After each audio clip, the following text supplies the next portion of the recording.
Now, TRRC, I'm sure you'll be happy in Gambia. ECOWAS approved in court. Lan mooy sa position si loolu. Yes, I am happy.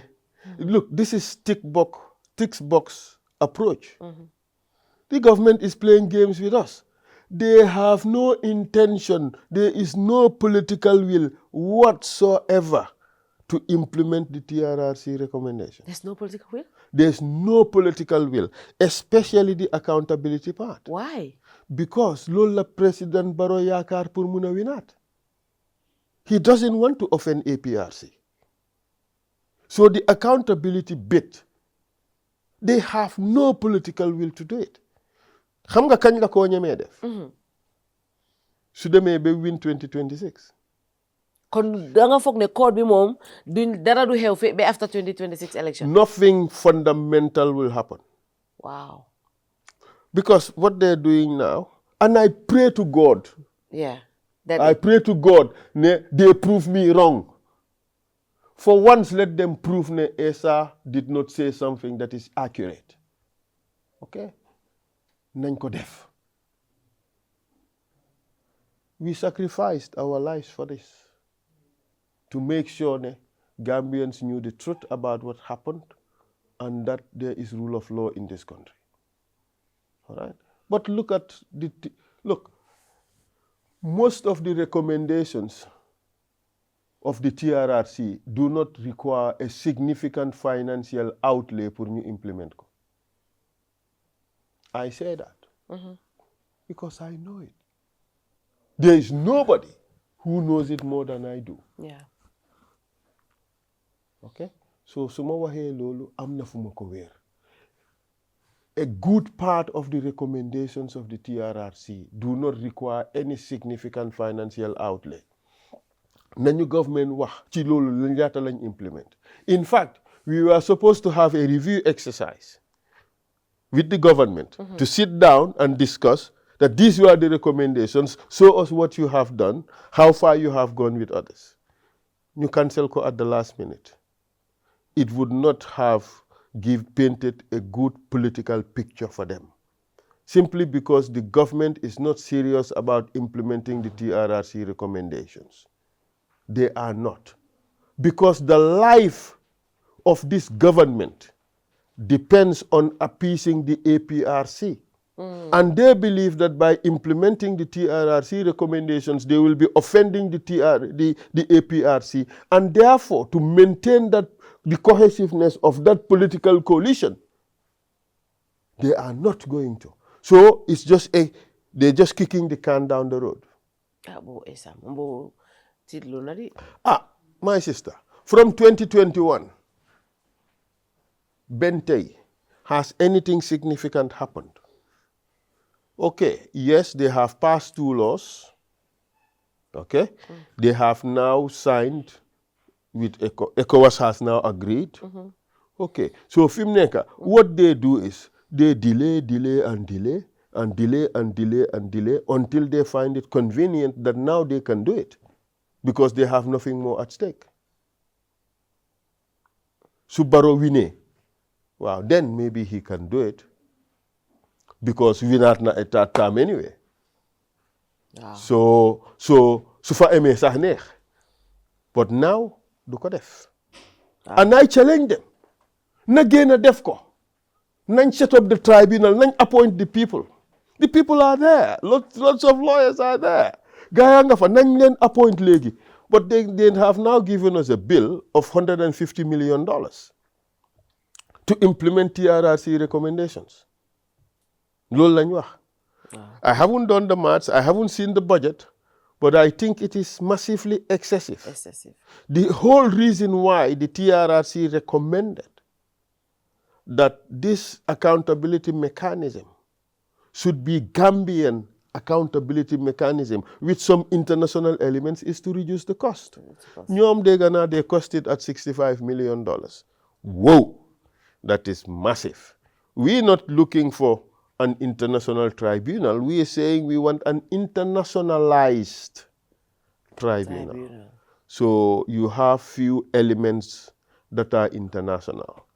we're not looking for an Are we looking at a international scenario tribunal. where cost tribunal bi si boppam ak fay personnel bi dina ëpp sax reparation cost bi because today I mean ñoo xam ne victims lañ xaalis bi boo ko jëlee jox ko experts yi ak ñeneen ñi ngaa fay lan ngaa jox victims yi look the government still owes the TRRC victims their reparation. They were paid just about, I think, was 1/3 or so of the reparation that was determined by the TRRC. So the government is in debt.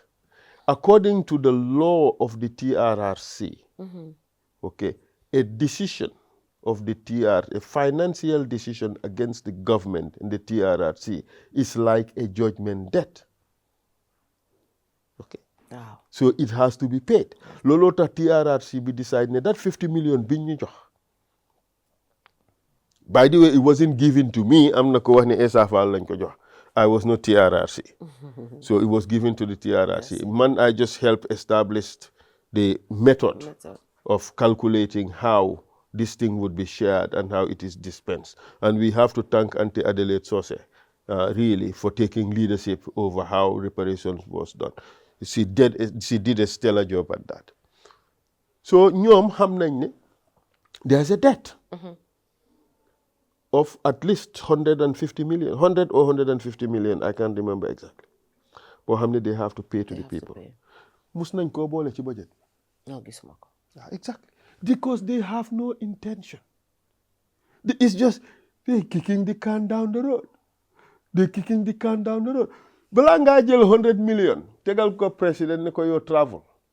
Tegal ko 30 or 35 million pour fuel and lubricants.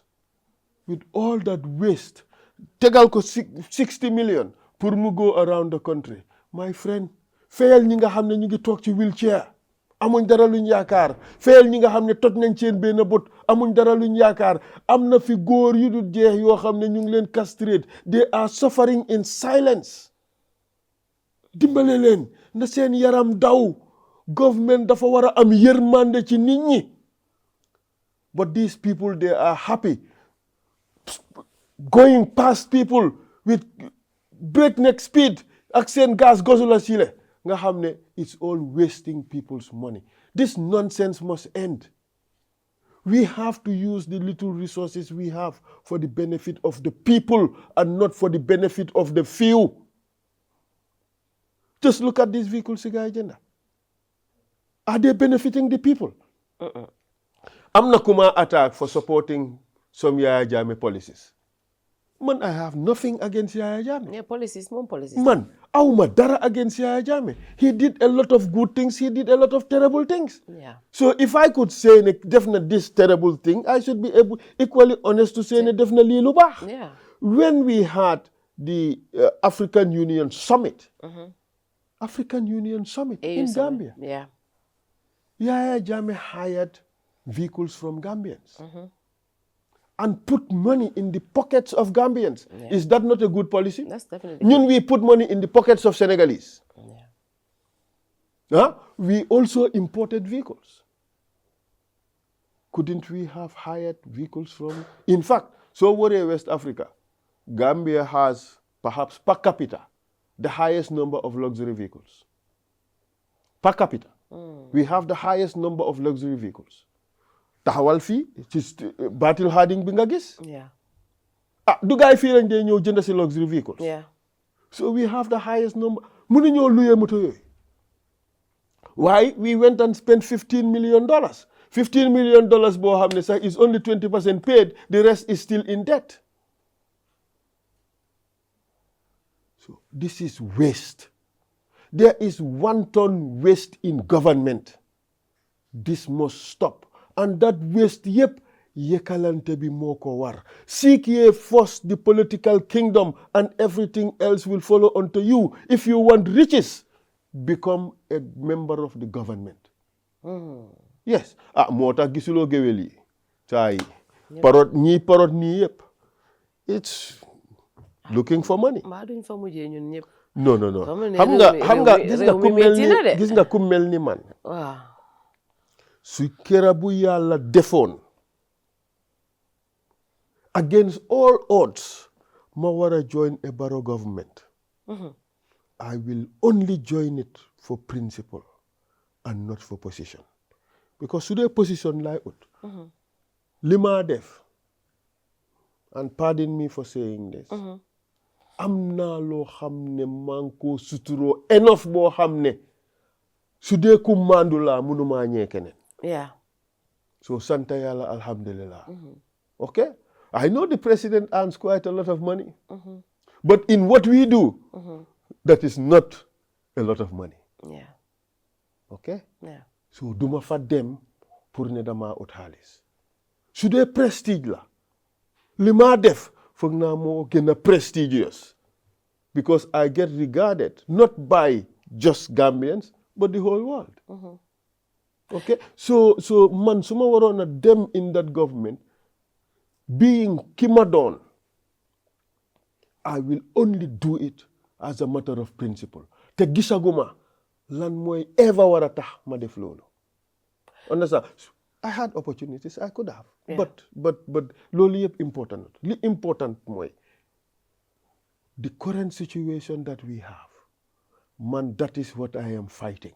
I want to change that. Yeah. I want Gambia to work for Gambians. I want the government to work for the Gambian people. I want the government, the senior officials to forget about themselves for once and think about maybe jaay gerte saaf ci corner bi. That student ku mun sax am uniform solo daala. School si nga xam ne sax amuñ toogu.